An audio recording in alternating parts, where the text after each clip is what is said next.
Shalom teman-teman, perkenalkan saya Yuda, selamat datang dalam Touch PD Alfonsus, touch pertama dalam tahun 2023 ini.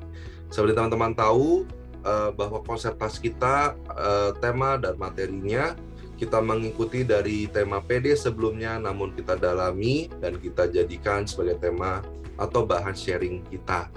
Maka saya di sini hadir untuk merangkum saja sedikit dan untuk mereminder untuk materi kita sebelum di PD sebelumnya. PD sebelumnya kita bersama dengan Sis Eva Kusmiati membahas mengenai resolusi, mengenai I dare you, untuk berani melangkah untuk menjalani resolusi kita. Ya, semua dari kita memiliki resolusi. Seperti saya pribadi, resolusi tahun ini saya ingin punya anak, saya ingin body lebih kurus, karir menanjak dan sebagainya. Ya, kata resolusi tersebut juga dibagi dalam dua ya, re dan solusi. Re artinya kembali, solusi pemecahan masalah. Jadi resolusi artinya kita kembali memikirkan pemecahan masalah. Kita kembali kepada diri kita sendiri, memantapkan hati untuk memecahkan masalah yang masih ada. Nah, sebelum kita masuk di dalam menuliskan resolusi-resolusi kita, mari kita pahami terlebih dahulu apa sih yang sebenarnya menjadi masalah kita dan apa yang menjadi akar permasalahan kita. Pernah nggak sih teman-teman kita tanya ke Tuhan, Tuhan, apa yang sebenarnya Tuhan inginkan dari saya? Seringkali kita melihat masalah hanyalah dari luar, dari kulitnya, atau terfokus hanya masalahnya, tapi kita lupa untuk masuk dalam diri kita, untuk kembali merefleksikan apa sih yang sebenarnya menjadi akar dari masalah kita. Apa sih yang sebenarnya ingin Tuhan inginkan dari kita di dalam hidup, dalam masa depan kita? Apa sih yang sebenarnya menjadi goals sesungguhnya dalam hidup kita? Ya, ini yang penting teman-teman. Mari kita kembali refleksi dalam diri, bertanya bersama dengan Tuhan. Tuhan, apa yang sebenarnya Tuhan inginkan dari saya? Kadang kita sangat takut dan khawatir membuat resolusi ya, karena mungkin takut untuk bisa nggak sih dijalankan, bisa nggak sih ini diselesaikan, sehingga membuat kita tuh menghambat kita untuk membuat resolusi kita. Nah, teman-teman, ada dua kata kunci yang menghambat kita dalam membuat dan menjalankan resolusi. Ya, ada dua. Satu adalah takut, yaitu overthinking.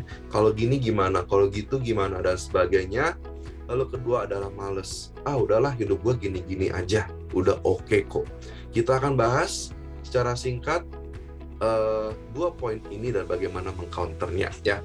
Jadi takut itu seperti tadi saya bilang, takut, overthinking, khawatir, lebih ke arah cemas, ragu-ragu dan sebagainya ya. Dalam Matius 6 ayat 27 mengenai hal kekhawatiran, teman-teman boleh baca sendiri bersama teman-teman selnya. Intinya adalah Tuhan Yesus menyampaikan parabel mengenai bagaimana burung di udara dan bunga-bunga di taman mereka nggak ngapa-ngapain, nggak secara harafiah, tapi mereka tidak mengkhawatirkan apapun, dan Tuhan tetap memelihara. Apalagi kita anak-anak Tuhan yang lebih berharga daripada ciptaan-ciptaan belaka. Ya, jadi apakah kekhawatiran kita itu bisa menambah kesuksesan kita? Tentu tidak, teman-teman. Apakah kekhawatiran tersebut dapat menyelesaikan masalah kita? Lebih nggak mungkin lagi. Jadi sebenarnya kekhawatiran itu tidak membantu kita apapun. Itu poin pertama. Poin kedua mengenai pentingnya komunitas. Saat kita mau mengakui, saat kita mau terbuka di dalam kelompok sharing ini, mengenai apa yang menjadi kekhawatiran kita, mengenai apa yang menjadi ketakutan kita, Tuhan yang akan memberikan kekuatan. Kita percaya bahwa awal pemulihan ialah dengan keterbukaan, dan keterbukaan tersebut dapat dicapai di dalam teman-teman komunitas. Bahkan teman-teman, di dalam satu sel bisa juga ada loh teman-teman yang mengalami hal yang serupa dengan teman-teman. Mungkin tidak sama persis, tetapi juga memiliki konsep atau permasalahan yang mirip. Banyak sekali saya temui saat saya sharing di dalam satu kelompok sel, ternyata teman yang lain pernah mengalami hal serupa. Sehingga kita bisa saling sharing, menguatkan dan meneguhkan. Dan dari sana kadang-kadang pemecahan masalahnya pun bisa dari teman-teman, dari nasihat teman-teman satu sel. Tetapi tentu pada akhirnya kita harus melakukan pada akhirnya kita yang harus berani untuk berbuat. Lalu yang ketiga, Markus 4 ayat 35 sampai 41 tentang Yesus meredakan angin ribut. Intinya adalah teman-teman, kita percaya Tuhan Yesus dapat meredakan badai di atas kapal para murid, begitupun juga Tuhan Yesus dapat meredakan badai di dalam hati kita. Intinya bagaimana kita mau berserah dan percaya Tuhan Yesus itu sanggup meredakan badai di dalam hati, di dalam setiap permasalahan kita. Mari kita coba untuk diam dan tenang seperti saat Yesus memerintahkan badai, diam dan tenanglah. Biasanya di dalam ketenangan, disitulah kuasa Tuhan bekerja. Lalu terakhir, cara mengcounter kemalasan. Kita perlu ingat bahwa Tuhan kita ialah Tuhan yang bekerja, maka kita pun harus rajin bekerja. Lalu poin kedua adalah, seperti olahraga teman-teman, dulu saya ini juga suka olahraga sebenarnya.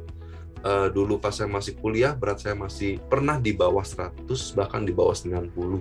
Karena rajin olahraga nge-gym bersama teman, tapi karena satu dan lain hal, pindah kuliah dan sebagainya, akhirnya nggak lanjutin lagi nge-gymnya gitu ya. Pas mau mulai lagi susah teman-teman. Begitu juga dalam hidup kita, begitupun juga dengan komitmen kita dalam setiap aspek. Kalau sekali kita stop, sekali kita berhenti, itu lebih susah mulainya. Kami memang kalau merasa capek, bolehlah istirahat sejenak, jangan kelamaan. Mulainya susah. Tapi kalaupun teman-teman udah terlanjur, pengen mulai lagi, rasanya males, rasanya kok capek, teman-teman harus paksain diri. Itu tips terakhir saya. Teman-teman paksakan diri. Biasanya kalau satu langkah udah mulai, sisanya enak. Tapi yang paling susah biasanya langkah awal. Tapi kalau itu udah dilewati, puji Tuhan, teman-teman sudah on the right track. Ya, jadi teman-teman sebagai penutup, ingat sertakan terus Tuhan dalam resolusimu. Tuhan, tahun ini saya mau ini, dan ini. Ingat bahwa rancangan Tuhan ialah rancangan untuk damai sejahtera, rancangan yang melebihi setiap rancangan manusia. Sertakan rancangan kita dalam rancangan Tuhan. Biarkan Tuhan yang bekerja dalam rancangan hidupmu. Terima kasih teman-teman. Selamat sharing, Tuhan memberkati.